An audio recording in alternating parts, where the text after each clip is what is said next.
Welcome to another episode of Wrestling with WorldWide Willis. This podcast is presented to you by the LMG Podcast Network. Today, we have a special episode. We have a lot of special things going on in this episode, but one of the most special things is that we have a special guest, our renowned guest. Spenser's here. Hello. Thank you for having me. Yes, sir. Oh, it's a joy to be here. Hey, man. I love you. And also, the numbers reflect that you are a popular guy. Oh, really? So, yeah, you know what I mean? I had no idea. Yeah. Yeah, one of our most popular episodes has Spenser in it. I even put his name in the title of our that podcast episode. That's how important he is. But, yeah, Spenser's here. We're going to have a good time talking about wrestling. We're going to talk about touch on matches of the week real quick. Then we'll jump into our best on the mic bracket. We have an 8-man bracket, and we will go through and give our takes on who would win whichever matchup and see who wins the whole thing. Then we will go over our top fives at the end. So, Spenser, first, I just want to touch on, just for those who didn't maybe watch the first episode, I would suggest you do. Pro Wrestling Nostalgia with Spenser. Really good time. We had a good time. It was fun. But just for those that didn't hear that, haven't heard that one, could you give people like your pro wrestling kind of history, your relationship with pro wrestling? Okay, I'll keep it tight. I found wrestling on accident.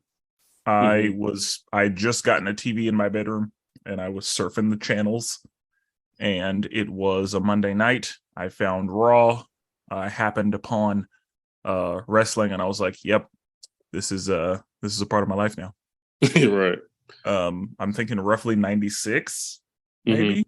Back when I think it was TNN before it was Spike TV, but yeah. The Ted Turner Network or something. Ted Turner was involved. I don't know. Yeah. And then I watched wrestling very consistently, probably until 2008, 2009. And now I just kind of dabble here and there. Yeah, and you just trying to underrate, man. Sometimes I'll bring up like current wrestling stuff. He's like, "Oh yeah, such and such," and I'll be like, how the hell you know?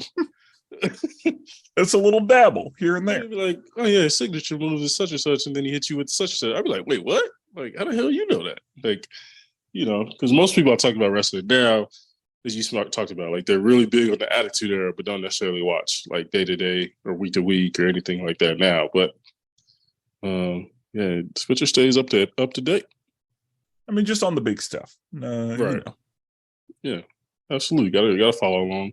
And Brandon, you help with keeping me updated, so yeah, I try to, because I know you, so I know like, okay, there's some wrestlers out here who I love, and I know you would love if you watch like week to week or even saw a clip of them or whatever. You'd be like, "Oh, I like this guy," so try to put you up on guys that I think you would like. Yeah, like I'm like kind of keeping up with what the Bloodline's doing. Right, yeah. So that's quite a story. It really is. That shit is a cinema. But yeah, okay. Well, there's Spenser's history with pro wrestling. So to start off, we'll do matches of the week real quick. So this past Sunday was Forbidden Door for AEW. That's like one of their biggest pay-per-views. And it's actually kind of a groundbreaking pay-per-view. Spenser, is like a bunch of different promotions coming together to have an event together. It's like if WWE had a promotion with TNA, Impact, they all came together and had an event together. Okay. That's kind of what AEW Forbidden Door is. So it's basically AEW versus New Japan, and then a little bit of Ring of Honor. But for the most part, it's New Japan and AEW going up against each other. And not necessarily always against each other. Sometimes it's partnerships, sometimes it's not. But for the match of the week, there was this amazing match. Orange Cassidy. That's one guy I've told Spenser about. Love Orange Cassidy. Probably top 5 favorite wrestler right now. And he defended his international championship against Shibata, who's a pure Ring of Honor champion. Outstanding guy. Really, it was pretty much 4 technical wrestlers. So it was Orange Cassidy, Daniel Garcia, Shibata, and then Zack Sabre Jr. So those are all like elite of the elite as far as technical guys. Like when you think of like Chris Benoit, William Regal, Kurt Angle, those type of like technical guys, that's the class these guys are in. Maybe not star power, but like ability is right there. And the match was super fun, bro. And the cool thing was like sometimes when you get 4 technical wrestlers, it can get kind of boring. Like it can kind of get kind of stale. But they did a really good job of like adding some character to it, adding some comedy to it, adding a bunch of different stuff. Daniel Garcia kind of added the little like humor part to the match. And like Zack Sabre Jr., man, that dude, he's in New Japan, and dude breaks out new technical moves that I've never seen. Like he be hitting some submissions. I'm like, how the hell you thought to do that? And he does it in an interesting way. Like he'll do a reversal. You think you're out of it, then he'll reverse, and then you reverse right back into the submission he had you in the first place. So it's really fun to see. That was a fun match. Orange Cassidy comes out with the win, defends his title. But yeah, that was my match of the week. 4-way, Shibata, Orange Cassidy, Daniel Garcia, and Zack Sabre Jr. Really good match. I hope that rivalry somehow continues, but overall, had a really good time with that one. It was some really good matches in Forbidden Door, but for me personally, that was my favorite. That was my favorite one. So, random question. Yeah. So Orange Cassidy, does the orange mean anything or have any significance, or like is orange involved? Not really. That's kind of the funny part. It's like one of his moves is called freshly squeezed. It's kind of, I don't know. It doesn't really have anything to do with anything technically. Like he's not like playing a gimmick. He's not in an orange or anything. But I think he's basically supposed to be like from California, and they gave him like this real like California type of name. You know what I'm saying? But yeah, bro, like he's one of my favorite characters we've had in a long time, just because like I've explained in other episodes, like he's just like, and he's kind of pivoted his character. Like it used to be all silly, like all silliness, all make you laugh, but he's defended his title 24 times. Like he's now like it's kind of like the AEW International Championship is kind of like what the Intercontinental Championship is for WWE. It's like the mainstay, the best wrestler in the business. That's kind of what he's turned into. So it's kind of cool to see. But yeah, his character's hilarious. But yeah, the Orange Cassidy, if you just was like out of nowhere and saw him, you're like, what the hell? What's up with the name? But because it sounds like a beverage. No, it really does. It probably really does. And like his music is fire. His all of his finishes are dope. Freshly Squeezed is a really cool move.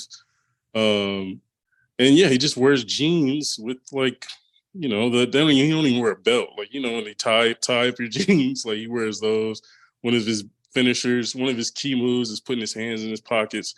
Like if you just told somebody this, it sounds stupid. It sounds beyond dumb.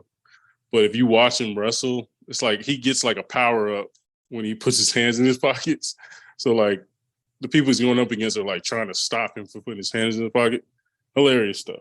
And they do it in so many different ways to where it doesn't look like straight up corny. But yeah, Orange Cassidy, one of my guys. If anybody out there interested, just YouTube Orange Cassidy, like highlights. You'll find some great wrestling. You'll also find like some hilarious moments. So now on to our best on the mic bracket. We have an 8-man bracket here, and I will go through our first round matchups, and then we'll get started. The first round matchup, we have Stone Cold against Maxwell Jacob Friedman, MJF.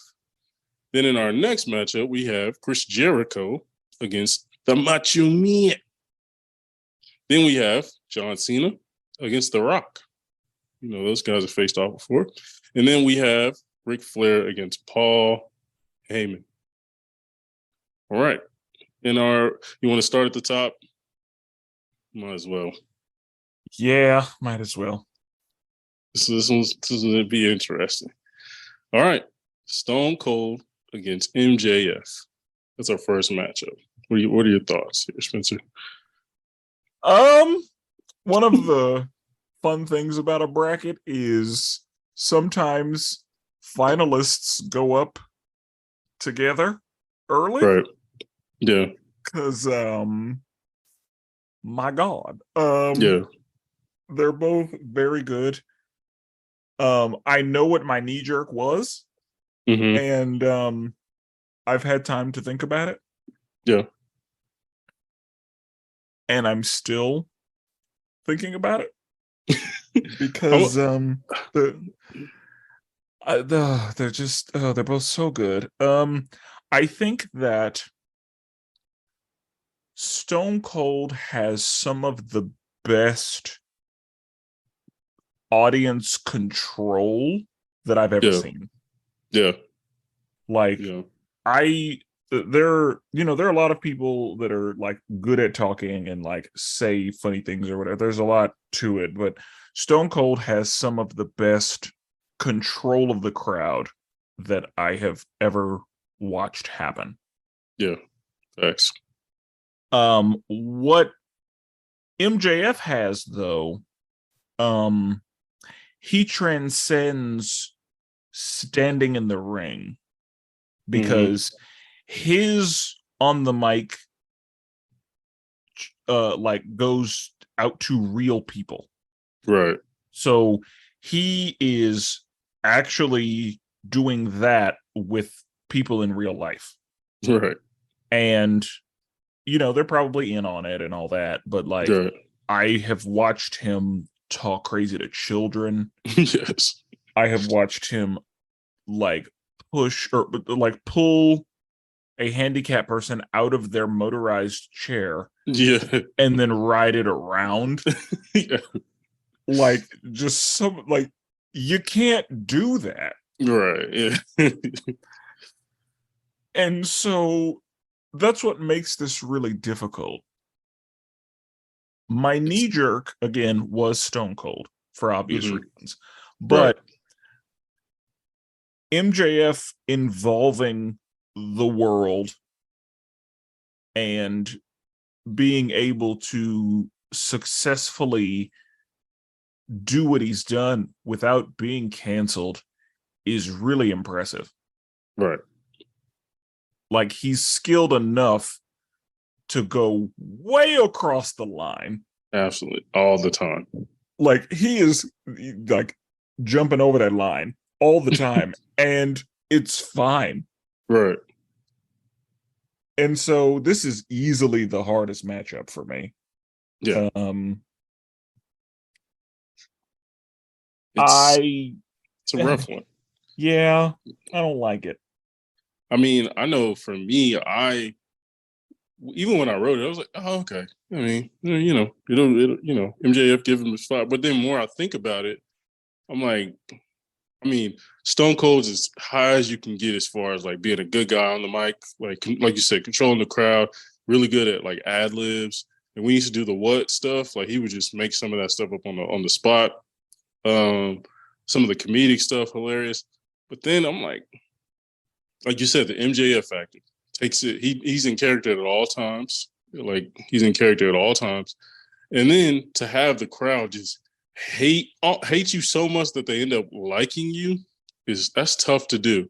Yeah. That's really hard. Like even in the Forbidden Door, he defended his championship, and he has a history of saying he hates New Japan. Like he hates New Japan. He calls them like this stupid little indie promotion, even though New Japan is like historical, goes back to the 50s, a lot of great wrestlers have been in there, but he just blatantly disrespects them. Low key on some like, I'd be like, hey man, it's a little racist, little tones there. But I'm like, I'm gonna let it slide. But that's his thing. You're right. Like he'd be talking about him and I'll be like, yo, this dude is wilding. Like, and so he defended it and he was like, he told him, he was like, I want to be the first match of the night because I want to win and get the hell up out of there. I want nothing to do with this. And so he won, and he literally posted like 5 minutes later him on him in the airport leaving. He was like, I'm never doing this shit again. Like I'm never defending my title again at Forbidden Door. Blah blah blah. So like, it's just the like, he's as villain as you can get to the point where he's cool, which is hard to do, but then also extremely hated by like I hate using woke, but that culture of like you said, he goes across the line. Like literally he entered the match, had some gum in his mouth, took it out, threw it at a little kid. Like wild. He motorboated a lady in the crowd. Yeah, he did. He definitely did. I forgot about that. Like, bro. Like, dude is on at all times, bro. If you listen, like, for anybody out there, I would just suggest Maxwell Jacob for MJF interviews. If you look up any of his interviews, hilarious, because all he does is just talk shit about the interviewer, and the interviewer's trying to ask him questions. He's like, "No, you dipshit. No, you're a virgin. Of course you wouldn't know." You know, he just going at dudes. And so, yeah, this is a tough one off the top. It's harder than I wanted it to be. So one of them sneaky bracket ones that you're like, are they going to win it all? I don't know. You know? Yeah, because that's the thing. These are both finalists. Yeah, they really are. So it's really, it's difficult. You know? I'm going to do it. Okay. In my bracket, I'm going to do it. Stone Cold, I apologize. You are my GOAT. He knows this personally. However, I gotta go. MJF's too much. MJF's a little too much, man. I just gotta give it to him. Him involving the world. Yeah. And the fact that the woke people hate him, because Stone Cold, like, there are a lot of wrestlers who have said a lot of shit that would have gotten them canceled today. But you know, we didn't have canceling back then. But he is stepping even over those lines. Yes. He would be, even in the Attitude Era, he'd be looked at like, whoa, buddy. Yeah, whoa, like, hey. Yeah. And that's and again, like, there are people who in real life hate this man. Yes. Like, there are folks who are like, he can go to WWE and he's going to be a big star, but he would have to change his character big time. He could not go in as MJF. Yeah, he'd have to like tone it down a lot. Yeah, and I don't think WWE is the place for him. Yeah. Not in today's climate. Yeah. I want to see it, but then I also don't want to see it because I want to see MJF as MJF. You know what I'm saying? I would only want to see it because of his interaction with people in WWE. Yeah, I agree. But I want to exactly not for him being under WWE's rules. Like, that's I don't want to see that. But I would like to see him be able to have the WWE roster at his disposal. Exactly. I'm the same. Like, I want to see him on the biggest. It's like seeing a really good player who's killing it in the European, Australian league. And then you're like, dang, if I saw this guy at the NBA, like if he had the resources that the NBA has, you know what I mean? That's kind of how MJF is. Like, if he would main event WrestleMania easily. Yeah, he's that big of a star. Like, kind of like when Stephon Marbury went to oh yeah, what did he go? Philippines or was it Philippines or was it China? I can't remember. But I want to say China, but also don't quote that. But I know when he went overseas, he was he was too much. Like, they have statues of him. They really do. So really do. Like, that's Stone Cold, I'm sorry. I love you so much. And I love you, Stone Cold. Against a lot of these other people, you'd have made it a lot further. But that is how brackets work. Facts. That is a fact. All right, we have MJF pulling off the upset to move on to the second round. Now, in our next first round matchup, we have Chris Jericho against Macho Man. This is a pretty good matchup here. Yeah, I can see it both ways. I think I have my answer. Okay. With Chris Jericho, again, Chris Jericho introduced me to some words I shouldn't know. Right. Chris Jericho was Chris Jericho. The way he was talking to Stephanie was just wild. And I know he wasn't the only one, but he was one of the worst. Yeah, he went at her every time he had a mic in his hand. All the time. And yeah, like she didn't deserve what what Vince made her go through, Right. even from her own husband. But that's, Right. I guess that's just a part of the game. Obviously, they're doing fine, but yeah, the list. I didn't. Oh, I didn't catch all of the list, but I remember yeah. some of it. Yeah, that was a moment. Like wrestling had a little dull moment, and then it woke up again a little around like 2016, 15, 16, and it was partly due to him and Kevin Owens, and then the list. The list, you're on the list. Yeah, Like, you just made the list. Yeah, like, he'd get up real high. Yeah. Yeah, and it'd be like stupid stuff. Those so stupid. Like, your stepmom haircut. Yeah. So stupid. It was dumb, bro. He would just pull it out of nowhere, and the crowd would go crazy. Like, yeah, bro, that was a moment. That was a moment. That's why I give him points, because his work on the mic has evolved from the beginning. Even in WCW, he did the 1,000 hold. He had a receipt, and he was reading off the list of 1,000 Dean Malenko's 1,000 holds. Even to like we talked about the bimbo when he got to WWF. He was talking about Stephanie. Then the list. And then even going to AEW, does a bunch of great stuff on the mic. He's had some really great promos. So his longevity is crazy. Yeah, like I give Chris Jericho longevity and versatility. Yeah, I agree because he has been able to successfully change it up, which a lot of people can't do. Right. Like I've watched some people try to change it up. It didn't work, so they go back. Yeah, exactly. And he makes whatever work. Yeah, like he's been very successful in that regard. Yeah. But the Macho Man. The Macho Man is he's too much. Because he has his promo game is possibly undefeated. Like in the ring on the mic is one thing, but like cutting promos is he might be undefeated just because he was too much. Like everything he did, the whole character, the just walking around while we talked about that last time. Yeah, like Mean Gene's is over here really trying to do his job. He's just like walking around and staring at him. Yeah, like, I was like, what are you doing? Yeah, what are you like just in the background? Yeah, like hilarious, bro. And then like whenever he did get on the mic, everything Macho Man did, he had props. I can't stress enough how important the props were when he had them. They were so good. Cream of the crap. Yeah, man. Come on, man. Yeah, and that's the thing, bro. When he changed octaves, like he would go high, then he'd go really low, and he started whispering. And then you were like, "Oh shit, let me hear everything he's saying." He'd be talking up here, and then he's gonna come down here. Yeah, exactly. Exactly. You'd be like tuned into every word. You'd be like, God, like I can. Yeah.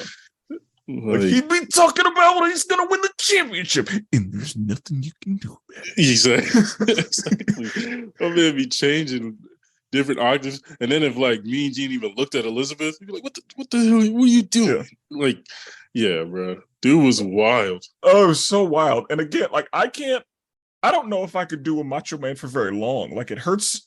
No, it hurts. You're getting down in there. And the fact that he held character through an entire promo. Yeah. Like, I don't know if his voice just does that or if... Bro, I watched the documentary on like last week, and they said like at all times his voice was like that. Anytime they spoke to him, that's just his voice then. That's just his voice. Yeah, like again, like to be able to go different octaves, to be able to like be consistently like heard different, it was just like, how do you do that? That was so good. I have to give it to the Macho Man. Yeah, his promo game is undefeated. It really is, and it's the whole thing. It's when he doesn't even have a mic. We talked about even when he doesn't have the mic. Yeah, like Mean Gene is still just setting stuff up, and Macho Man is already being hilarious. Yeah, like already breaking a sweat back there because he's down there. He won't stop moving. Just over there tense. Yeah. Yeah, bro. It's so good. Damn, that make me want to watch Macho Man promos now. Okay. So Macho Man moves on to the second round. The next matchup, interesting one. We have John Cena against The Rock. This is easy for me. And I know that it doesn't necessarily have to be, but Right. this is easy for me. Okay, you got Rock, I'm assuming. Oh yeah. Yeah. Oh yeah. Yep. I, and that's the thing. I am not trying to take anything away from John. Well, actually, I think I kind of am. John Cena is overrated in a lot of categories to me. We were talking earlier about how we use John Cena as a verb for someone being pushed to the front in a way that is like, what? Why this guy? right. Exactly.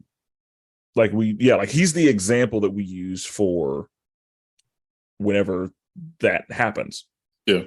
And John Cena was pretty good on the mic, and John Cena he did a lot more, I guess, meta stuff than a lot of people do. Yeah. Or at least he did it kind of earlier, because like there were a lot of people who did meta on occasion. Like whenever Triple H did the "Hey Kofi, where'd your accent go?" Yeah. Or CM Punk, like Going for real. Yeah. Yeah. But John Cena did a pretty good amount of meta stuff. Yeah, he did. Like true. Calling people out for leaving for surgery, or whenever Roman Reigns fumbled. Bro, that's why I give him credit, because he honestly in a one-on-one, Mike to Mike, him against The Rock, he bodied The Rock on numerous occasions, even calling The Rock out for having his promo written on his hand. Like, and I will say that was The Rock. I'm not gonna say washed, but he was, he wasn't in his prime. You know what I'm saying? I don't think that happens in his prime. I give Cena flowers just because he became like the guy. Like, he even did it this past year with Austin Theory. Like, Austin Theory was supposed to be the next John Cena by Vince McMahon. And anytime WWE pushes somebody who hasn't necessarily earned it at the time, John Cena, they call John Cena to come in there. To do it? Yeah, just to eviscerate him on the microphone. Just like he did with Roman Reigns, did it with Theory. He's done it with AJ Styles. Like, he's done it with a lot of guys. And yeah, he just been reading them their receipts. Like, he'd be like, you're not that guy. You're not the guy. Now, I will say it's funny because he used to be in that position. Yeah, he was. But, he and I will say the rapper shit was funny. It was. But like the word life John Cena, that was funny. Yeah. Like thugonomics and all that bullshit. Yeah. But I also had a problem with it. But yeah, I know. I didn't at the time, but once I got older, I was like, wait, what?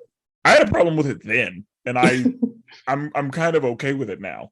Which is weird, because I should have a problem with it now. But yeah, like then I was like, what the fuck what are we doing here? Right. But now it's hilarious. Yeah, I know. And some of them bars. Yeah, that's like I was listening to him and I was like, I don't know if he wrote this. I don't know if he wrote this, but I don't hate all of it. Yeah. His delivery probably was better than the actual writing, but yeah, it was really good. So I think that John Cena is skilled on the mic. Like that is one area where I think he's pretty good, because John Cena, like in general, John Cena's improv game is quite good. Oh yeah, amazing. As we've seen how it's transitioned in Hollywood.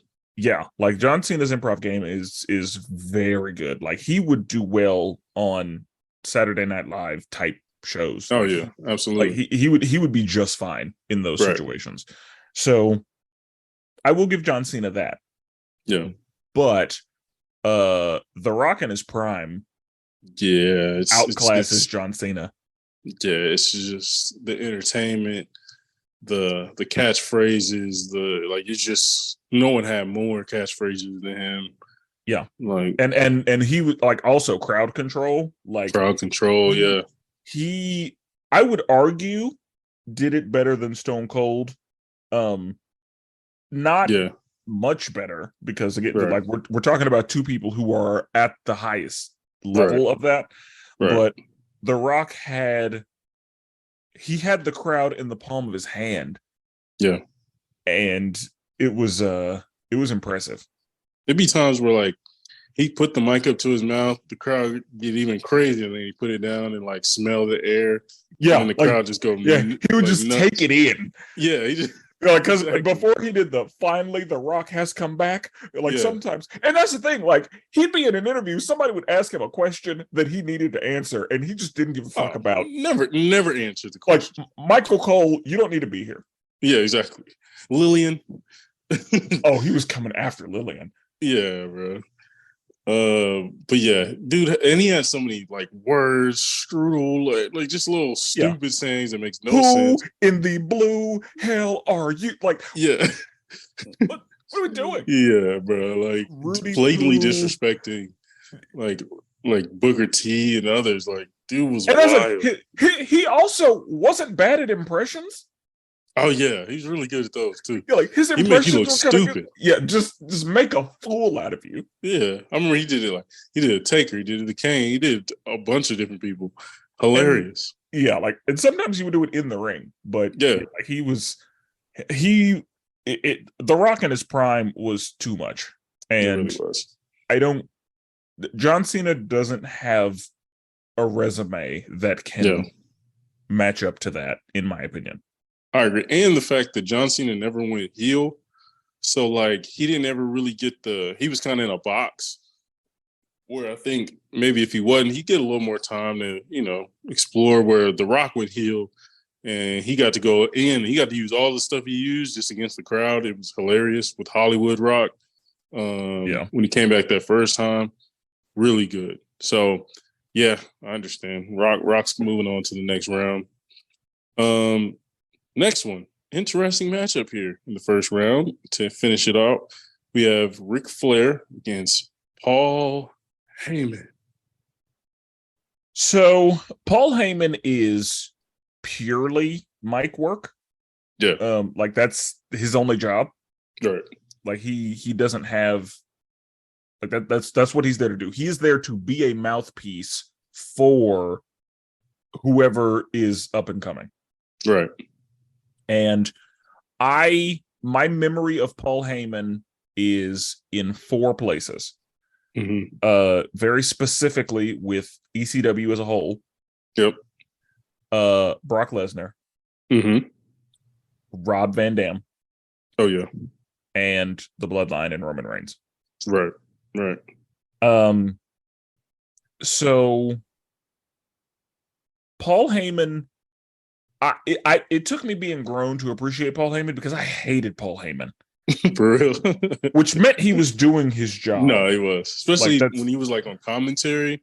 Yeah, he was annoying as hell. Yeah, like I could not stand Paul Heyman. Yeah. But that's because wrestling was real, and Paul Heyman is a terrible guy. He was the enemy. Yeah. So yeah, now I have a really good appreciation for Paul Heyman. Yeah. But I'm gonna be honest, Paul Heyman is not who I think of when I think about people on the mic, even though that's literally what he was there to do. Right. And I mean, that makes sense. For me, he's one of the best up there just because, like you said, he made some of the best there is. He's kind of, I didn't say he made them, but he, they usually attach him to exactly a top guy. Right. Because he presents them so well. He speaks about them so well. He, presents them to the crowd so well. Like, and I think he is the best to do that. As far as like being a mouthpiece, he's the best mouthpiece, I think, period. As far as like non-wrestling mouthpiece, like manager type. I did like Teddy Long, but also that was problematic. Yeah, it was. It was. Paul Bearer wasn't quite there. Yeah, nah. Um, You got to go old school if you're looking for like someone of his caliber, Bobby the Brain Heenan. You know what I mean? yeah, It's kind of there was Yeah, like a huge gap there. yeah. As far as like non-wrestling managers, Paul Heyman is the best.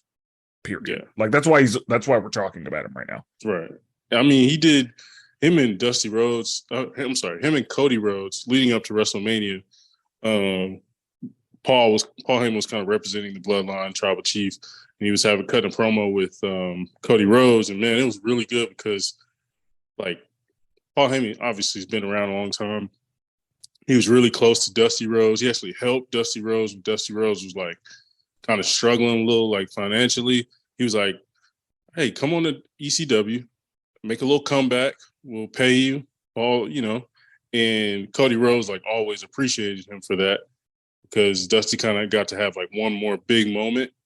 And so, yeah, they just like broke the kind of like gave us a look behind the curtain a little bit. It was a really good promo, but like he's really good at doing that stuff. He's really good at like giving you the background, like even with the Roman Reigns, like he talks about like he's been with that family since the Wild Samoans Beginning, and, like, yeah, like so it isn't just they just put him with Roman Reigns just out of nowhere. Like no, he has deep history, yeah, with that family. So, yeah, Paul Heyman, he's the best to ever do it as far as managers are concerned. Just he ran into a behemoth in this one. He hit a wall because Ric Flair is a lot of people's GOAT. Yeah. And there's a reason for that. Mm-hmm. I can say confidently that Ric Flair, there are some people who are overrated, and I don't think that's the case with Ric Flair. I think Ric Flair is appropriately rated. Right. Because, Ric Flair, and that's the thing about Ric Flair is like watching his 30 for 30, like that's who he was. Yes, it really was. Like that was the life he was living. Yeah. Yep. And that's the thing. Like, I would argue Ric Flair is almost even more underrated, only because I feel like a lot of people see the mic work, they see all that stuff, but they don't realize like dude was traveling around the country defending his belt against whoever, the best of the best. He was going from territory to territory defending. Like it wasn't just some dude who wrestled once every 4 or 5 months. Like, nah, dude was night to night. And he would come and sell out cities. Yeah, so like he was bringing attention. Like he was bringing revenue to your town. Exactly. He had the big gold belt around his waist. Yep. Yeah, they say Ric Flair's coming. Yeah, you're gonna have a sold out house. Exactly. And that like, and he was a heel, so people would come to hate him. Exactly. Like, especially with like Dusty Rhodes around that time. He go to Texas, Dusty Rhodes, the whole fans would be there just to fill up the place just to see Ric Flair get beat up. And then he'd find a way to cheat and win. But like in this instance on the mic, bro, he was one of the first people I saw like during that period, what was it, 80s, 70s, 80s, where like, they had to like, when you had a promo, like they had the little background for you. You know what I mean? It was like a separate place. They didn't even do it in the ring. They just, like it felt like they just had like, there was a little like some drapes or exactly a curtain of some kind. Yeah, like you'd win, Mean Gene be over there waiting for you, just like we talked about Macho Man, and you walk over there and give your little spiel or whatever. But like he was one of the first guys I saw. I was like, damn, that's kind of a cool concept. Like, you know what I mean? Little post game interview, even beforehand, like when he came to the Rolex wearing, jet flying, all that stuff, like. That was with that in that situation. So, yeah, Ric Flair, I mean, he's goated. He's goated for a reason. Yeah. And, again, I have an appreciation for Paul Heyman, but he's going up against Ric Flair. Yeah, facts. Okay, so Ric Flair moves on to the second round, defeats Paul Heyman. And so our second round now begins. We have a fun matchup with MJF and the Macho Man. This one's tough. Yeah, it is. This is like a huge stylistic difference. Yes, it is, because they what they do is, or what I love them for, is very different. Right. And it's like it's tough because it's like on the mic, Macho was amazing, but a lot of the stuff we talked about is not even having the mic. It's during his promo, but it's the mannerism, it's all that stuff. Yeah, you know what I mean, and that's what made his stuff amazing and like memorable.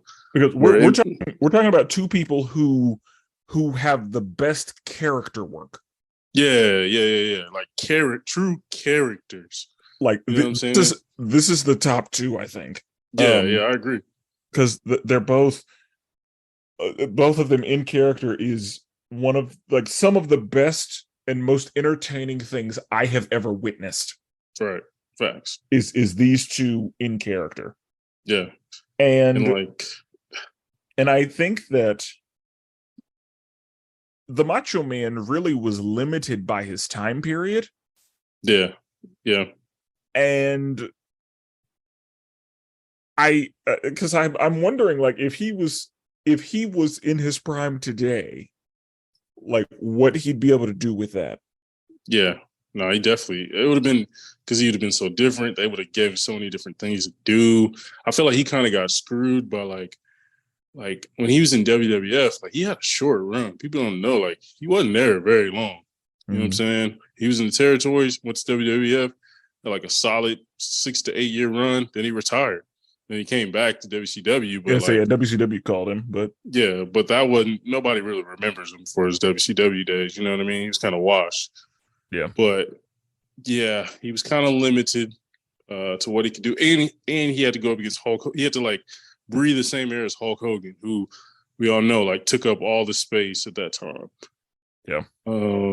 So it was tough, but I'll be honest. If MJF was around during that time, he would have destroyed Hulk Hogan. Yeah, he would have. Like he would have eviscerated him. He would have eaten it. He would have taken his lunch money. Yeah. And that's the thing. I am not sure, because we talked about how MJF is able to thrive because he's not in the WWE umbrella. Right. And so he is not restricted by that. Right. I don't know. But with that being the case, I don't know that Macho Man really was either, because I don't know if they had restrictions yet. Not really as much. I mean, because I mean, like if really, because Roddy Piper was saying wild shit. Like Jake the Snake was saying some wild stuff. You know what I mean? Yeah, that Jake the Snake was saying wild. Yeah. Okay. I gotta give it to MJF. I don't like that this is happening, but also MJ, he's too much. Like, This is a MJF sponsored podcast, by the way. I mean, a little bit. Like, he's the work that he's done is, and again, because it transcends promos. It really does. And that's an important piece of it, is the fact that he is out here interacting with the world as this. Right. And with what he's doing, that's hard to pull off. It's true. And I will say... And there are a lot of people who may not know it's a character. Yeah, that's true. A lot of people think it's legit. Yeah, so he's doing this, and there are people that he is genuinely pissing off. Yes. Because he is the way he is. And it's... I mean, I know for me, like, what probably puts it over the edge for MJF for me is because, like, Macho Man, if you think of his legendary ones, it's not really him, you know, music hits, he walks out to the middle of the ring, cuts a promo that's legendary. You know what I mean? It's always Mean Gene's around. It's always playing off of somebody a little bit. You know what I'm saying? Yeah. Whereas MJF, I've seen where he can go alone. Yeah, his music hits, the crowd goes crazy. Not because they're about to get some... I mean, he's a really good wrestler. But they know he's about to walk out in his suit with his little scarf. With his scarf, yes. Yeah, his little scarf. And he's about to deliver a mean promo. And they're going to laugh. They're going to get pissed off. Like, they go crazy to see him hold a mic, which I got to give you props for that, right? Like, it's not a lot of people getting that. I think that, honestly, MJF's range is getting him very far. Right. because I think that's what got him over Stone Cold was his range. Yeah. And with that same thing in mind, yeah, like he's I can't give this to Randy. Yeah. I gotta give it to MJF. He's so good. He really is. I didn't see him getting this far, but I love it. I love to see it. Love to I see mean, it. the man is he's too much.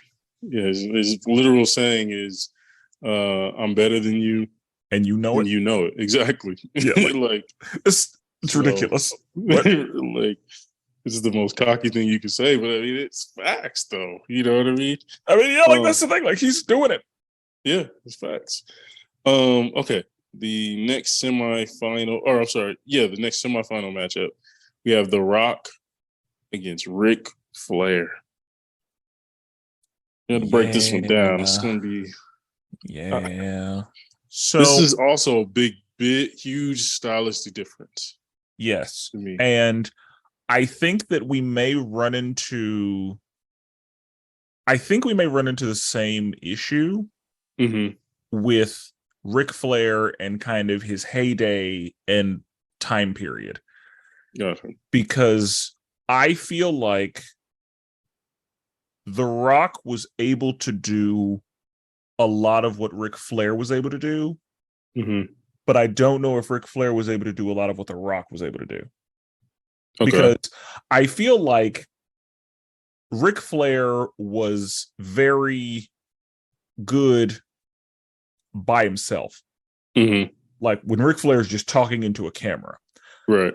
The Rock could do that, but The Rock could also go one-on-one with somebody, or he could talk at a group of people, or he could talk with an interviewer, or like The Rock, or yeah, like he could, walk out in the middle of the ring and just go. Yeah. He could cut a promo backstage. He had more range than I feel like Ric Flair does. And Ric Flair was entertaining, but The Rock was entertaining and hilarious. Yeah. And again, that is some of the best crowd control I've ever seen.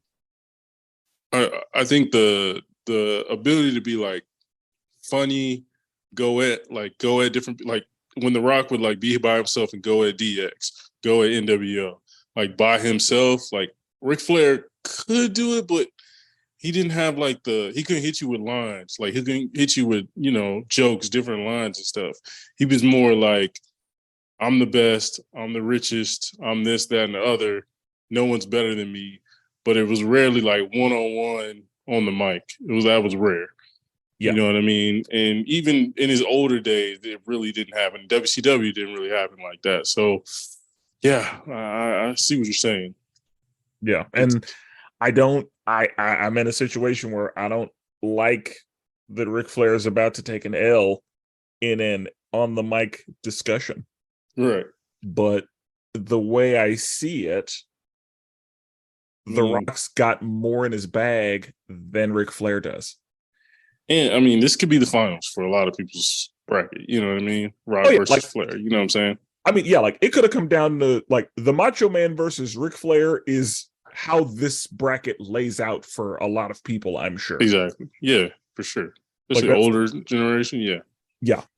And I'm not, again, I want to make it clear, I'm not trying to take anything away from anyone.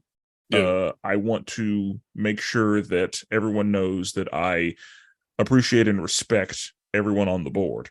Right. But somebody's got to win, somebody's got to lose. Yeah, it's facts. There's a reason they made it on here. Respectfully, they're all outstanding. They're all up there. Well, some of the best to ever do it. However, there's levels to this thing. Yeah. And yeah, The Rock is he ticks all the boxes, essentially. Yep. So The Rock moves over to the championship. Now, this one I would love to see Mike versus Mike, but I would too. The Rock versus MJF in the best on the mic bracket finals. Yeah, one-on-one. That'd be, I will say, MJF, he's really known for like going deep. Like he gonna go talk about He gonna talk about The Rock's failed movies. He gonna talk about, you know what I Yeah, mean? like the Scorpion King is going to make an appearance. Yeah, he gonna talk about him The taking rundown. steroids. Yeah, Yeah, the rundown. He gonna talk about steroids. He gonna talk about fucking what's that his cruise? divorce. Yeah, his Like, divorce. Like all this stuff. Like Dwayne. He's only gonna refer to him as Dwayne probably. Because that's the thing. Like if I'm being real, if we're being 100, CM Punk wiped the floor with The Rock when they went up against each other. so And my here's the thing on that. My understanding is that The Rock was like there to take the L. Like that's what his job was that day. yeah. Because with what I have seen The Rock do, it's hard for me to believe that he like just actually like if The Rock would have been able to do what he wanted and it was a situation where like you know how The Rock has in the superhero genre kind of you know taken his ego and just put it above everything. Right. If it was a situation where The Rock did that and he was like, you know, fuck what I was brought here to do, I'm The Rock, I'm going to do what I want. Yeah. And he just wanted like to win or for the crowd to not see him lose. Yeah. I guess in an on the mic situation, I wonder how that would have gone. So I guess I said all of that to say, I think The Rock taking L's on the mic was very specifically supposed to happen. And with that being the case, it's hard for me to hold that against him because that's what his job was that day. I can see that for the CM Punk one. I think I could see where you can be like, all right, the point of it was to make CM Punk look good.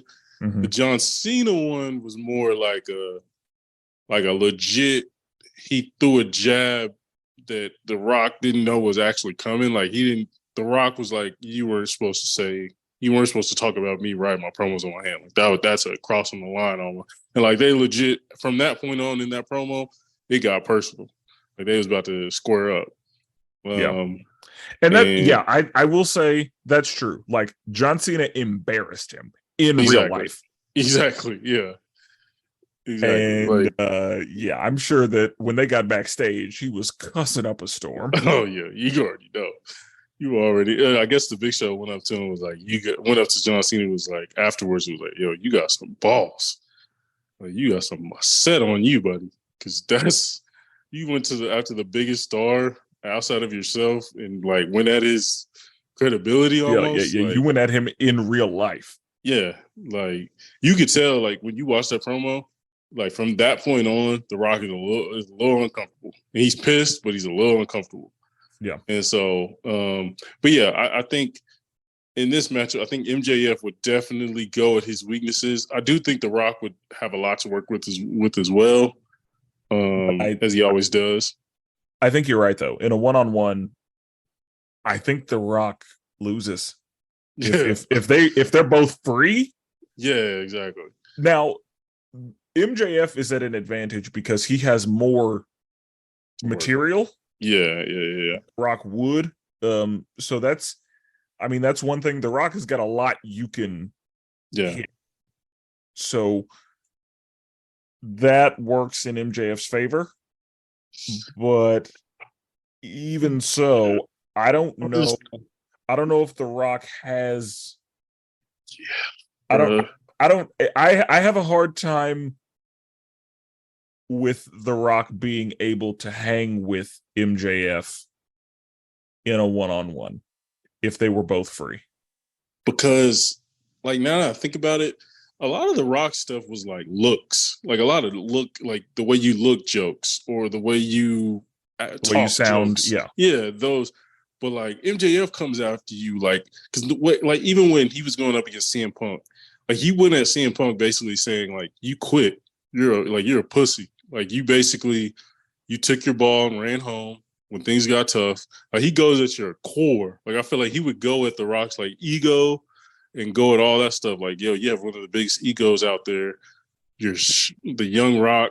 I mean, I like it, but it's kind of trash. Yeah, like you destroyed DC's live action movie future. You destroyed the Snyderverse. You personally destroyed the Snyderverse. You destroyed Superman.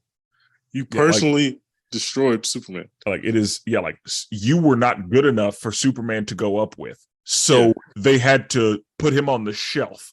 Yes, and that's your fault. MJF would destroy his acting ability. Oh my god! Yeah, bro, it'd get ugly. It would get messy. Like it would be a bloodbath for The Rock. And like it's weird to say, but it's like if you think about it, like Rock would have a couple short jokes, couple like rich kid jokes, but like a couple of and the only thing The Rock would be able to do is the whole like I'm better than you and you know it, and The Rock could say no you're not. Exactly. But again, that would work better in MJF's favor. It really would. Like he just has so much to tee off on, bro. You just don't want to give a dude like that many weapons to play with. Mm-hmm. Like I know just for myself, I have like 4, 5, 6 different things I could just go at. We just kind of like laid it out. Yeah.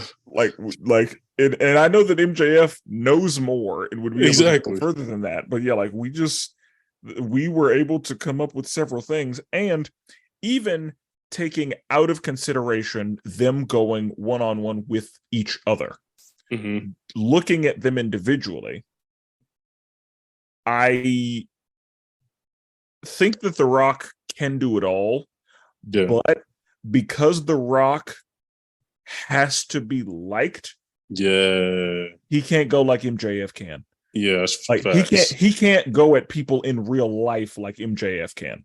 Right. Like he's not set up that way. He's really not. He's definitely more sensitive. He's definitely he made it clear like he did not like being a heel. Like exactly. That wasn't his bag. Right. MJF can lean whatever way he needs to. Because he can go as dark as he needs to go. And it's kind of like a superhero versus a supervillain. The superhero's weakness is their morality. Yeah. The supervillain will go further than the hero will. Right. That's kind of what we're looking at. Yeah. Like MJF has his entire arsenal at his disposal, and there are places The Rock can't go. Right. Facts. Yeah, it would get messy, bro. Like he would talk about why, like dude would just MJF would incite a fight. Yeah, he really would. Like he legit would. He was talking about his daughter. His daughter's garbage at wrestling, bro. I'll say it here and now. She's awful. Now she's young, get better. At all. She's in NXT. She's gonna get her reps. She's trash. Right now. And so if he wanted to, I say, isn't she like 20? Yeah, she's young, but she's been in NXT like performing since she was like 17, 16. And honestly, 17. She has no excuse. That's what I'm saying. It's we've seen Roman Reigns and the Usos and Solo, and we've seen you don't have an excuse. Yeah, in that family, I can't give you you'll grow into it. No. I can't give you that. You literally grew into it. Yeah, you literally have it in your blood, your DNA. And you had access to you had access to the dynasty. Yeah, your dad's a bit like a millionaire. Like, no, you had access to all this stuff. Not only that, but these are your cousins. Yeah. You don't even have to pay for the lessons. And if you wanted to be in this life, all you have to do is make a phone call. Thanks. And spend the night at folks' house. Yeah. It's facts. But also, maybe some people just don't have it. Yeah. And that's the thing. Even if you come from a family with it, that doesn't mean everybody gets it. Yeah. And I mean, she may end up developing it just from what I've seen. Naturally, she just doesn't have the natural feel, which seems, I don't know, a little awkward. And being in that family, that's a hard place to be. It's hard. And it really is. Especially like she could have called Tamina. Tamina could have been like, yo, yeah, roll with me for a little bit. You know what I'm saying? Or Nia Jackson, one of them, you know. She has literally all of it at her disposal. She really does. I think we have a winner. Oh, we absolutely do. I did not want a new kid to come in here and F Curry this thing, but that's what happened. MJF is he's too much. And was he the only non WWE person? He is the only non WWE guy. And is he the only one current? He is the only one current. Wow. Yeah. That is yep. That's impressive that he Chris Jericho, but yeah, we know that. Oh well, yeah. Yeah, we get it. But he took out, I mean, I don't want to say it. I mean, folks, is he Maxwell, is he the GOAT? Jacob Friedman might is he the be GOAT? The GOAT. He might be. Is he the GOAT? It's crazy because like he's still like he's 20. He's still new. Yeah, but like I mean, it's the same. Steph Curry is the greatest shooter we've ever seen. I knew that in like 2016. That's true. That is true. So, a good point. I mean, that's a good point. Yeah, it's like, I mean, yeah, Ray Allen, yeah, Reggie. No, Steph Curry is the greatest shooter we've ever seen, and he is still trying to grow a beard. Yeah, it's facts. Yeah, Maxwell Jacob Friedman, MJF, is the winner of the Best on the Mic bracket. And he was a last-minute addition, too. It really was. If we're being transparent, folks, we had Dusty Rhodes in the spot that MJF took going up against Stone Cold, but we're like, you got to put MJF in here somewhere, right? He might lose early, who cares? But you got to put him in here. And my man came in and swept the board. Yeah, put in that work. Wow, MJF is our champion. For those that don't know, for those that are sitting there going, who the hell is this MJF? Why the hell they got this man beating all these damn legends? Bro, just go to your local YouTube, type in MJF, highlights, interview, whatever, clips, funniest moments, whatever, and you will truly understand in about 5 minutes. So check it out. MJF is our winner. So now we're getting to our top 5.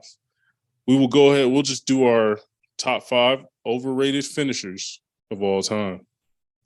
We will go, one by one, 5-5, 4-4, 3-3, etc. You know how it goes here. The League of Melanated Gentlemen Podcast Network. And Spencer, as the guest, would you like to go first? Yeah, I can go first. Now we're talking overrated. Overrated. So there will be hurt feelings. Facts. That's what we do here. Yeah, we have. We sometimes the takes are hot. Yeah, sometimes. And I have a feeling that there are some of these you will agree with immediately, and there are some of them you're gonna have a problem with me feeling this way. Gotcha. Number 5. Go to sleep, CM Punk. Oh, okay. Okay. To me, this move is incredibly overrated. Because, and it's a situation where I already didn't like this move, but the goal is to make it look convincing, to give you the impression that the move actually landed, that the person is actually like affected. Things. And it was very fake looking every time. Yeah, I will say, especially with the bigger the guys got that he did it against, he struggled getting them up, and then most of the time they kind of shortened it. He didn't really get that knee up there, or it was you saw the gap between his knee and the dude's head, and you were just like, all right, that didn't connect whatsoever. So yeah, like it was I didn't like the move already, but the execution makes it worse. Like, gotcha. At least if you're gonna have a trash move, make it look good. or Yeah. execute it well, because there are Right. a lot of people who have very simple moves. Like it's not hard to do, it's not hard to sell. Like the move itself, there's nothing complicated about it, but the execution is what makes the move valuable. Right. Right. That's a That's good point. not what's happening here. So Gotcha. again, I already don't like the move because when I compare it to other fireman carry starts, Yeah. it's on the low end, Yeah. and he yeah, it's a combination of me not liking the move itself and poor execution. I, this is tough. This hurts my heart. I love I love to go to sleep. I will say CM Punk's version of the go to sleep, not in love with it because he usually doesn't connect. He usually again he's not a big guy. He struggles to get up the bigger guys, the Rocks, the Cenas, the guys like that. Those are the guys he usually struggles with. Yeah, like if you are either taller than 6'3" or you cross like 265, Yeah. like Yeah, he's not getting that up. yeah, it's not looking good. Yeah. And I mean, yeah, I love the move because I've seen it done by like other wrestlers in independents, like Kenny Omega does it. It's a few other guys that do it, and this looks really good. But mainly because the guy he's doing it against like sacrifices himself, and he understands to like connect, but not he trying to also protect the guy, but it looks like it legit connected. So I understand, but yeah, as far as overrated, I can definitely understand CM Punk's version being on here. Definitely makes sense. All right, my number 5. This one hurts. Not gonna lie, this is one of my favorite wrestlers of all time. Probably in my top 2, top 3. Pedigree. Really? Yeah. Okay. The more I used to be in love with the pedigree. When Triple H kicked the dude in his stomach, I was like, it's a wrap. It's a wrap. Like 1, 2, 3, it's a wrap. But then the more I've looked at it, I'm like, all right. Because like early on, he used to like wrap your hands and like keep him Lock wrapped. them. Yeah. Yeah, and just like your face would just smack up against the ground, and like dudes was getting concussions. So Yep. then he like did it to where he locked his hands and then he free him up to where you could use your hands to break the fall.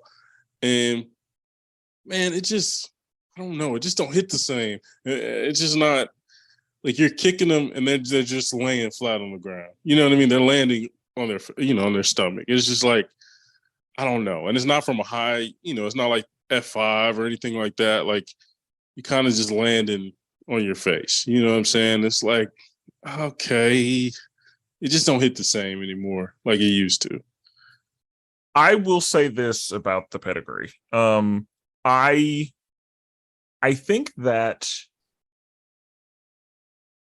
a perfect pedigree, so like the way it's supposed to be done, yeah, that could fuck somebody up. Yeah, it really can. And I will say the reason I'm pretty forgiving with the pedigree is because it looked like when he would release your arms, he would like everybody would jump higher. So Yeah, like yeah, it was a harder landing yeah. because everybody was like getting more air on the pedigree with the arm Mm-hmm. release. I don't know if those two things were connected necessarily or if that part was on purpose, but Yeah, it did feel like he was like both people got more air whenever he did the arm release. yeah. So That makes sense. I was forgiving with the fact that like, oh, I can see what had to happen to make this move safer. Yeah, it definitely makes sense. I will say I did like it. A good point. I did like it when they got higher up. I did like when he did it on like a staircase or a chair or a championship belt. Like though that looked a little better. But just overall, and Triple H is one of my top 2 to 3 favorites of all time. I love Triple H. His moveset, everything. Just the pedigree over time just hasn't aged well to me. Yeah. And we're talking overrated, so it doesn't necessarily mean bad. Yeah, exactly. Like I still think Triple H Triple H has the best version of the pedigree I've seen. I've seen Seth Rollins do it. Other people do it. Not near as good. Just doesn't hit the same. But yeah. What's your number 4? For number 4, I'm gonna call it what it is, and then I'll call it by its proper name. Okay. The Walls of Jericho. Mm. Or the Boston Crab. Boston Crab, yeah. Now I like Chris Jericho and Mm-hmm. I like the Walls of Jericho, but the Walls of Jericho is often regarded as the greatest submission there is. Mm-hmm. It's in, I guess, if there was a submission GOAT list, Yeah. it's gonna be high, if not Yeah, it's number gonna be one. up there. Yeah. Now, I will say I think that the sharpshooter is a more like entertaining looking version of it. Yeah, I agree. And again, the fact that Chris Jericho does it safely, Yeah. like you can see that he's doing it safely, Yeah. and that takes away from it. And then whenever he would do like the Lion Tamer, that was like the Walls of Jericho's big brother. Yeah. Like the That's true. Lion Tamer, like, oh, you that looks like it could hurt somebody. Right. Right. And they can't like crawl to the ropes with the Lion Tamer. Exactly. Yeah. Like they are Yeah. right there. That's where it's gonna be. Exactly. So yeah, it was different looking too. But I'm gonna have to give it to the Walls of Jericho just because it's in GOAT conversations, and I don't necessarily support that. Yeah. But I do like it, but it's and I will say the struggle of like turning them over to do it, that was always fun. Yeah, But, yeah. like Chris Jericho was on a full squat. Yeah. Yeah. That's how I feel. It's funny you said it because Gunther does it every now and again, and his look like it hurt. Like homie just be sitting on your back, your lower back. I be like, God, dog, bro. Like, no, like I'm gonna make this look. I'm gonna make sure he all right back there. Nah, it's like you're gonna feel all this.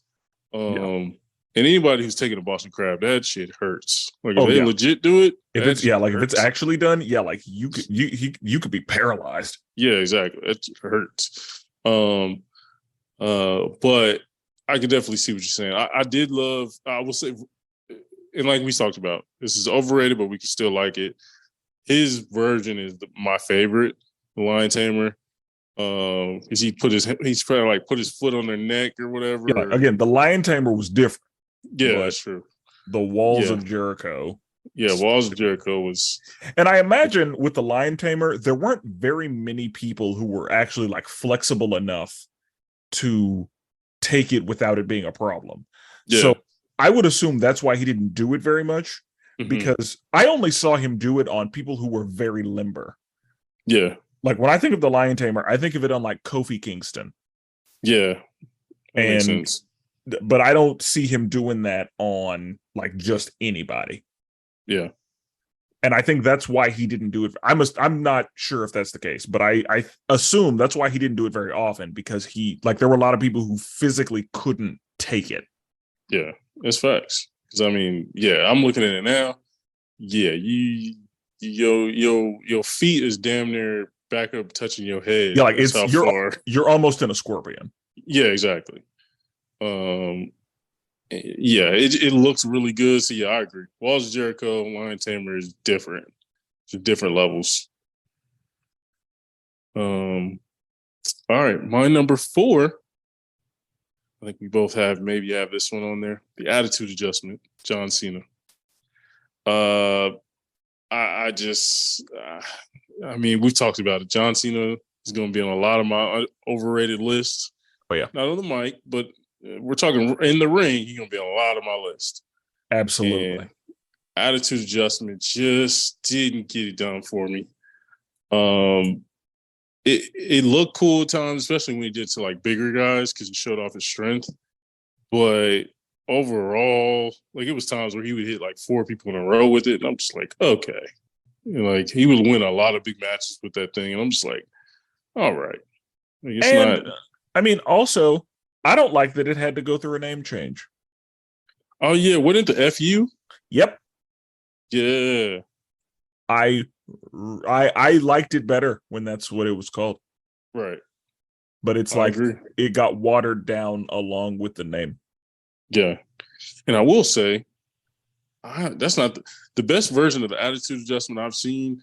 And this is just for like niche folks, but like Keith Lee is a black wrestler, big guy.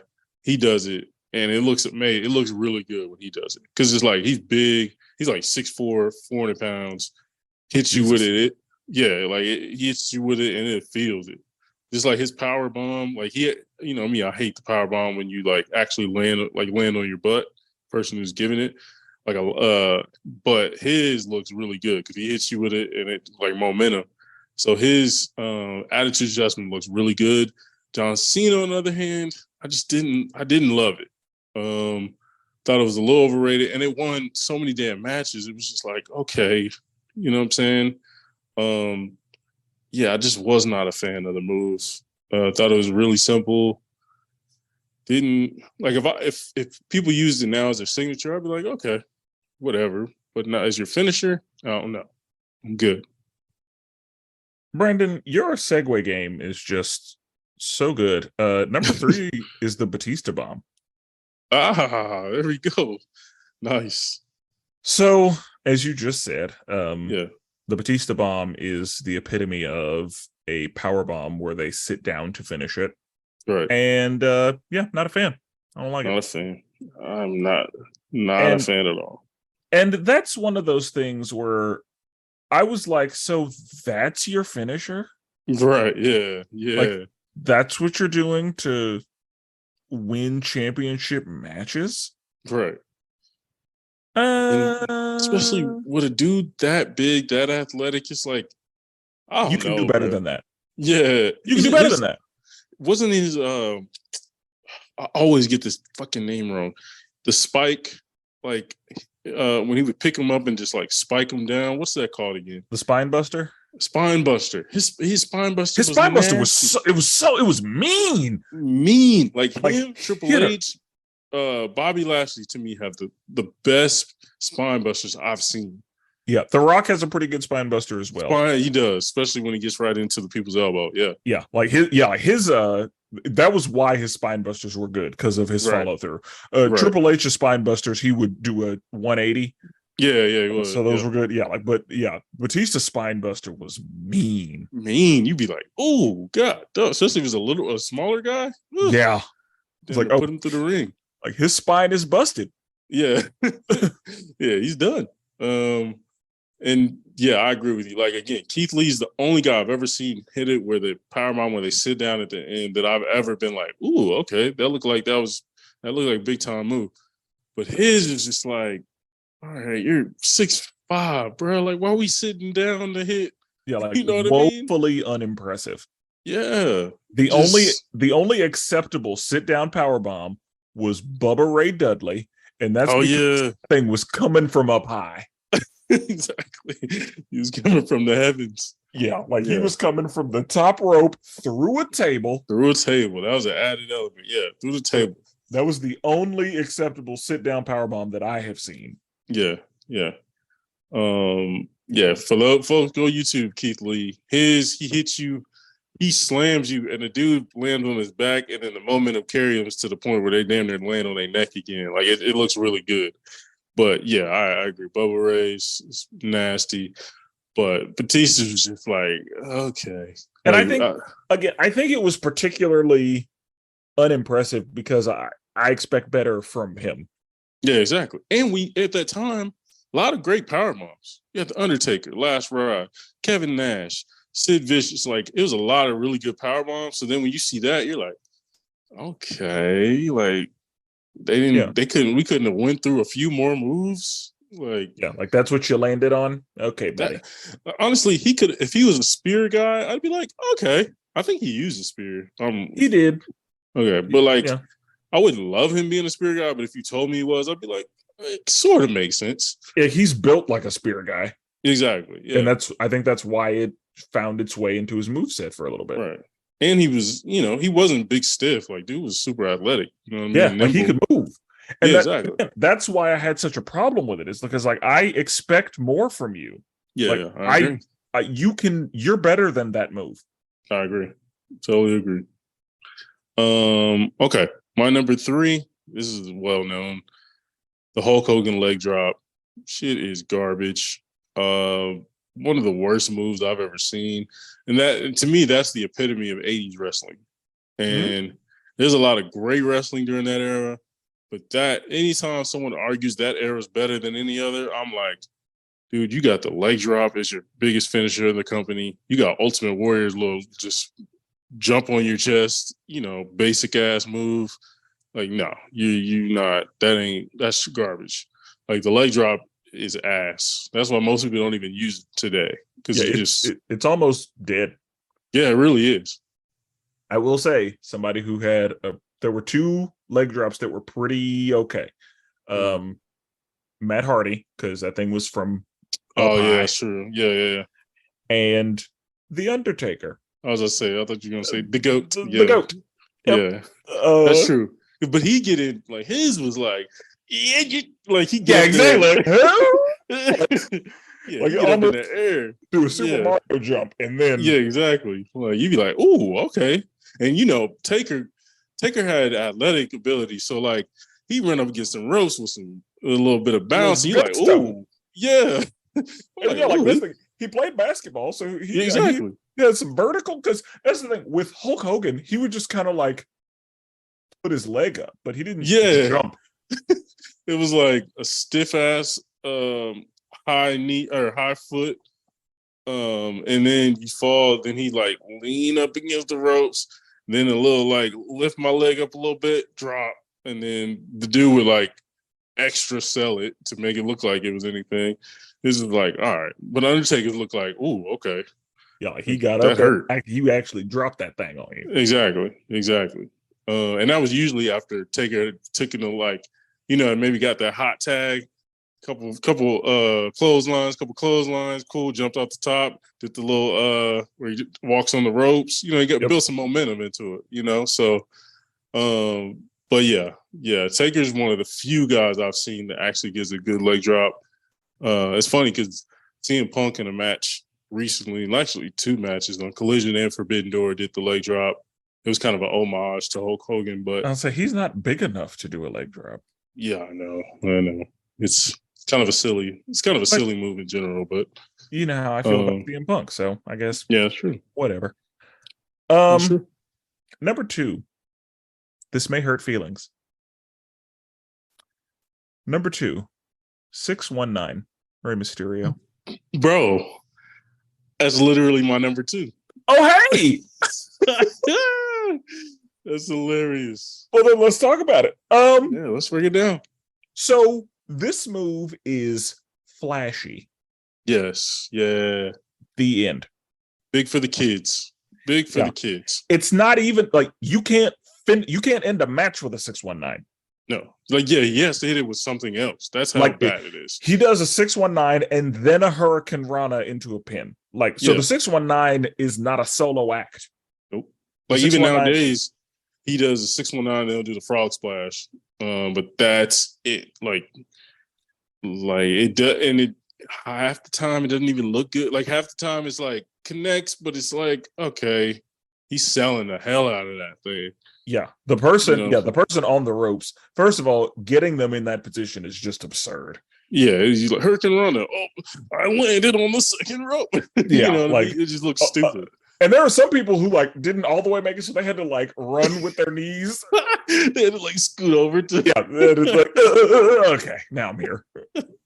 Oh man, I'm on the second row. It looks stupid. Yeah, I can't tell you how many people have had to knee crawl to be in position. That's so funny, bro.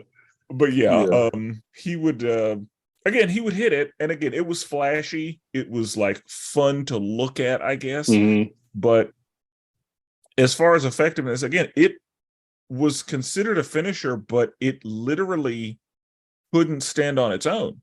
Yeah, facts. You can't end a match with that move. Yeah, and true. So, because there are some moves that are that, but they could end the match. Yeah, that's true.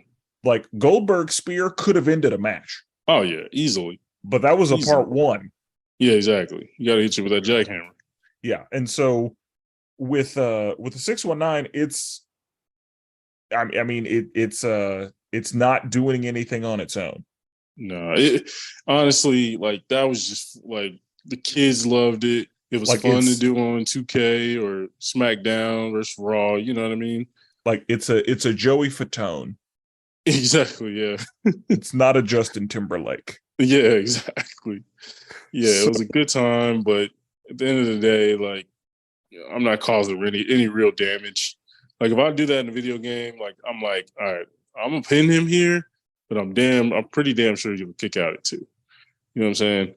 yeah, like it's I mean, and for the people who didn't understand that first reference, who need one that's a little older, yeah. it's the Jermaine Jackson, Yeah, exactly. not Michael. Yeah, not Michael. Yeah, it's a Jermaine Jackson of moves, and Yeah. so yeah, I mean not Tito, Yeah, but it's a Jermaine Jackson. So yeah, man. It's just I think it's incredibly overrated just because there are so many people that love it so much, and again because it's flashy. exactly. Like, that's all it has going for it. It's flashy. It's fun to see a little guy like that run around. Yeah, and we really haven't seen it much before Ray. But yeah, it's just overdone now, and it's just I don't know. And I think that at the time it came out, it looked super impressive. It really did because it was fun. It was new. You know, we always love a new move, but nah, it's not like that. Yeah. Well, I'm glad we're on the same page there. Yeah, since that was your number 2, I guess I'll go to my number 1. We've already talked about it. It's the Hulk Hogan leg drop. Okay. That is easily the most overrated because the fact that it is discussed at all. Yeah, I agree. It's overrated. Like that move is trash. Trash. Hot trash. And like Hulk Hogan's version of it makes it because the move itself isn't particularly great. Yeah. It can be done well, I guess. And again, the GOAT was able to do a little something with it, but it's still not like if he never did it, I'd be fine. Right. Like, him doing it didn't matter much. Right. Because the move itself is trash. But for it to be the match-ending move for the top guy of the decade. Yep. Absurd, especially with like that. You know, that time was about the big guys, the big muscly steroid using dudes. And your move is the leg drop. Like, you know what I'm saying? Like, I don't know if I was watching a show in the '80s and I saw the Steiner brothers doing some wild shit, like jumping off top ropes, Hurricane Rana, Frankensteiners, all this stuff, and then I watch him. I'm like, man, this whole stiff ass dude. You know what I mean? Like this is like even the Macho Man was, Macho Man, jumping off of stuff. Ric Flair was utilizing submissions. Yep. Jake the Snake hitting you with a cold DDT.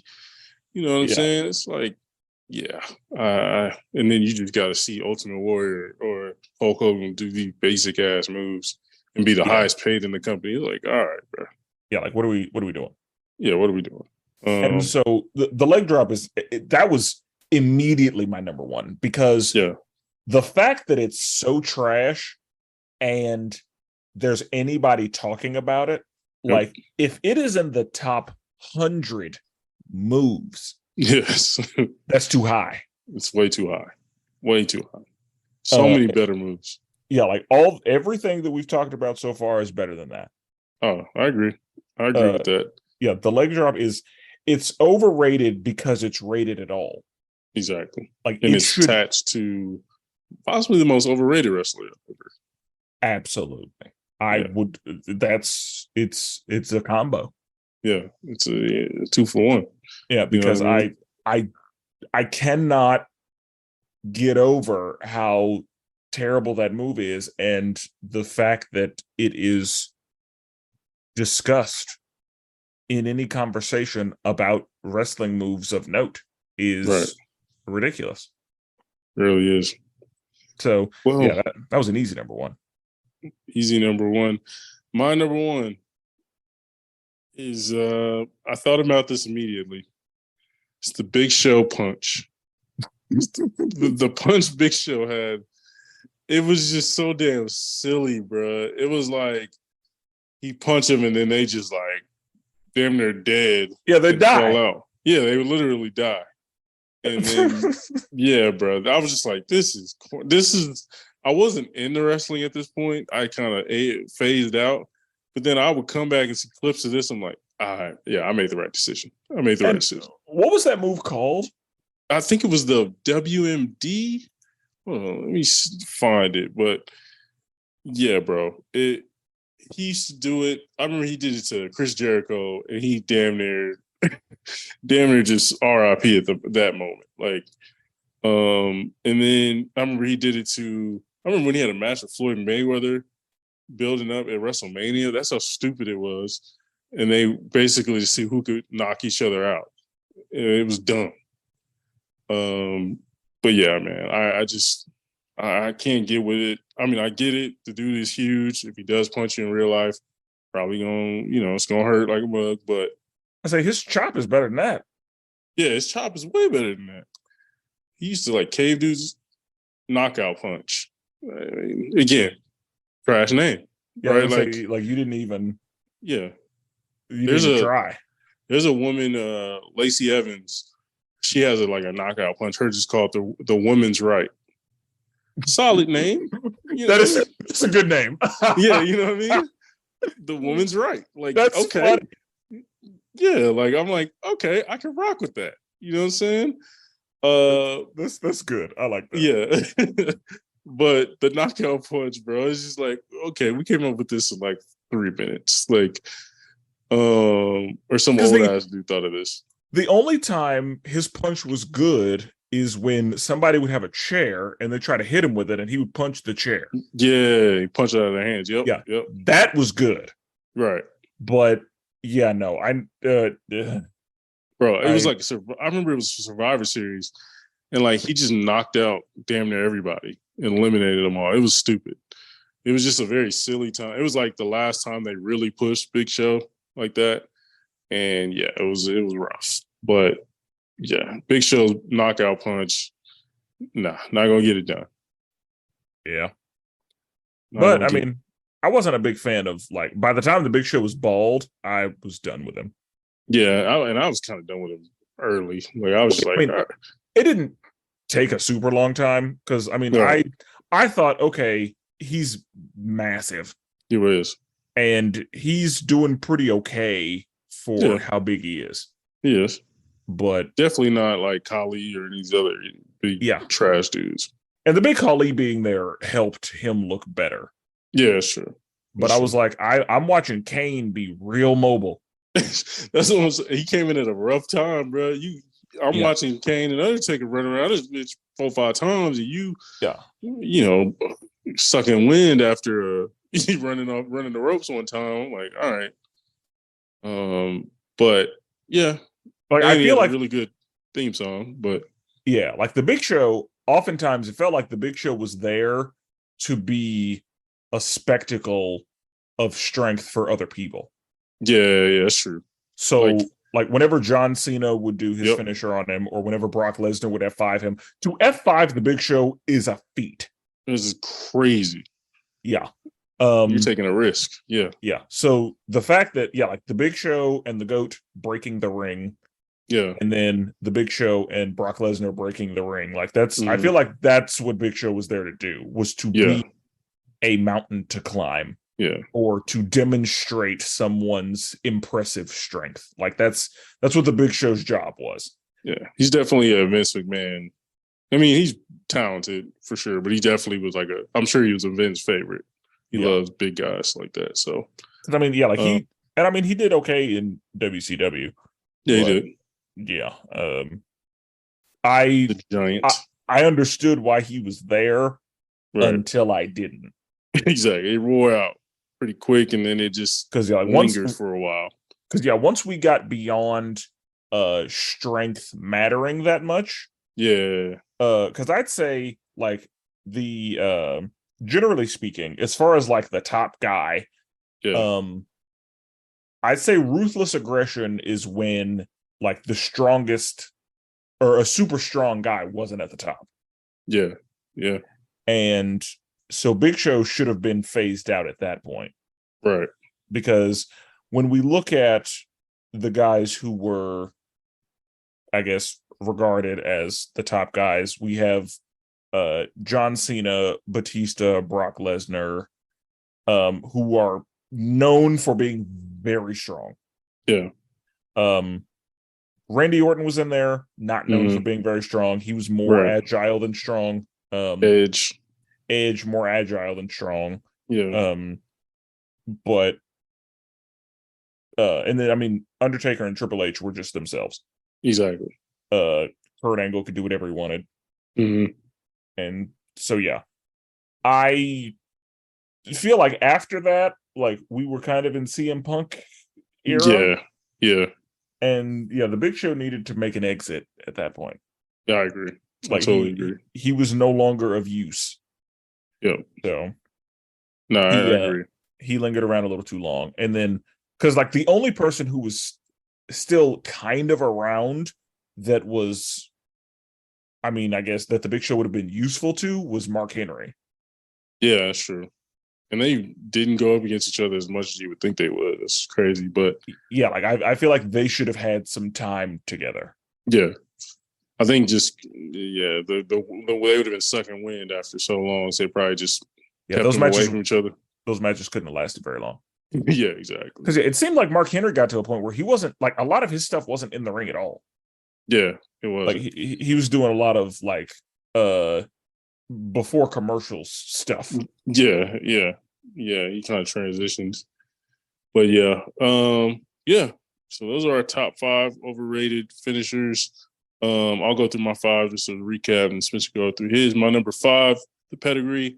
Number 4, attitude adjustment, John Cena. Number 3, the leg drop, Hulk Hogan. Number 2, 619, Rey Mysterio. At number 1, the knockout punch with Big Show. My number 5 was Go to Sleep, CM Punk. My number 4, the Boston Crab / Walls of Jericho. Number 3, the Batista Bomb. Number 2, the 619. And number 1, the leg drop. I like it. Well, Spencer, we made magic once again. I appreciate you coming on. You know what I mean? Thank you for having me. It's always a joy to be here. Yeah, absolutely. Spencer is a recurring guest. We'll be back again. Our next episode, we will be talking about the latest pay-per-view, Money in the Bank, which is going to be in London. So it should be a good time. I'm hoping my boy LA Knight can win that thing. Let me talk to you. Hopefully you can win that thing. And but yeah, until next time. Well, hold on. Guys, if you have a top 5 suggestion. Oh, yeah, absolutely. Good call. Brandon, tell them where they can suggest them. Yeah, if you got any top 5, if you got a problem with our top 5, we want the smoke. You can say that. You can let us know in our Facebook group at the League of Melanated Gentlemen podcast. That's our Facebook group. Or on Twitter. You can hit us up at the LMG podcast. And yeah, let us know. Send us your top 5. Tell us what you don't like about ours. Either way, we will post. When I post about it, I'll maybe a couple of days after I'll post our top 5. You can, pick apart it if you want to. But yeah, let us know. We always want to talk trash. We're always down for that. So yes. But yeah, Spencer, I appreciate it once again. And yeah, till next time, folks. We out.